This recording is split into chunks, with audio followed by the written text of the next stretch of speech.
നമസ്കാരം. ഭാരത് ലൈവിലേക്ക് സ്വാഗതം. ഇഡിക്ക് മുന്നിലുള്ള ഗോകുലം ഗോപാലന്റെ കുരുക്ക് മുറുകുകയാണ്. 5 മണിക്കൂറിലധികമാണ് ഇന്നലെ ഗോകുലം ഗോപാലിനെ ഇഡി ചോദ്യം ചെയ്തത്. ചോദ്യങ്ങൾ 600 കോടിയുടെ വിദേശ നാണയ വിനിമയ ചട്ട ലംഘനത്തെക്കുറിച്ചാണ്.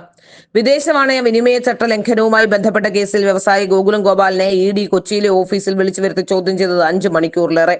തിങ്കളാഴ്ച വൈകുന്നേരത്തോടെ ചോദ്യം ചെയ്ത ശേഷം പൂർത്തിയായ ശേഷം വിട്ടയച്ചിട്ടുണ്ട്. വിദേശ നാണയ വിനിമയ ചട്ട ലംഘനവുമായി ബന്ധപ്പെട്ട കേസിൽ വ്യവസായി ഗോകുലം ഗോപാലിനെ ഇഡി കൊച്ചി ആസ്ഥാനത്താണ് വിളിച്ചു വരുത്തി ചോദ്യം ചെയ്തത്. 5 മണിക്കൂറിലേറെയാണ് ചോദ്യം ചെയ്യൽ.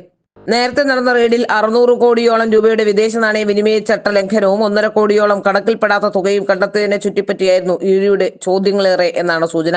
ഇഡി ചോദിച്ചതിനെല്ലാം മറുപടി പറഞ്ഞെന്നാണ് ഗോകുലം ഗോപാലൻ മാധ്യമങ്ങളോട് പ്രതികരിക്കുന്നത്. ചോദ്യം ചോദിക്കാൻ ഇഡിക്ക് അധികാരമുണ്ട്, അതിന് മറുപടി പറയേണ്ട ചുമതല എനിക്കുണ്ട്. ഇഡി ഓഫീസിന് പുറത്ത് കാത്തുനിന്ന മാധ്യമപ്രവർത്തകരോട് ഗോകുലം ഗോപാലൻ ഇങ്ങനെയാണ് പ്രതികരിച്ചത്. കഴിഞ്ഞ ദിവസം ചെന്നൈയിൽ നടത്തിയ പ്രാഥമിക മൊഴിയെടുക്കൽ പൂർത്തിയായ ശേഷമായിരുന്നു കൊച്ചിയിലേക്ക് വിളിച്ചു വരുത്തിയുള്ള ആ ചോദ്യം ചെയ്യൽ. ഗോകുലം ഗ്രൂപ്പിലെ പരിശോധനയുമായി ബന്ധപ്പെട്ട് കൂടുതൽ വിവരങ്ങൾ ഇഡി തന്നെ സമൂഹ മാധ്യമ പേജിലും വാർത്താക്കുറിപ്പിലും വിശദീകരിച്ചിട്ടുണ്ട്. ഗോകുലം ഗ്രൂപ്പ് RBI ഫെമ ചട്ടങ്ങൾ ലംഘിച്ചിട്ടുണ്ട്. ചട്ടം ലംഘിച്ച് 592.54 കോടി രൂപയുടെ വിദേശ ഫണ്ട് സ്വീകരിച്ചതായി ഇഡി വ്യക്തമാക്കുന്നുണ്ട്. 370.80 കോടി രൂപ പണമായും 220.74 കോടി രൂപ ചെക്കായുമാണ് സ്വീകരിച്ചിരിക്കുന്നത്. വിദേശത്തേക്ക് ചട്ടം ലംഘിച്ച് പണം കൈമാറുകയും ചെയ്തു.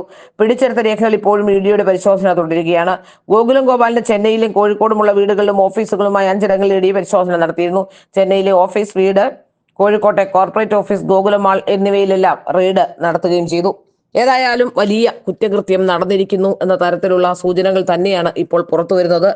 ഗോകുലം ഗോപാലിന്റെ അറസ്റ്റ് അടക്കമുള്ള നിയമ നടപടികളിലേക്ക് കാര്യങ്ങൾ നീങ്ങുമെന്ന സൂചന പോലും ഇപ്പോൾ പുറത്തു വരുന്നുണ്ട്.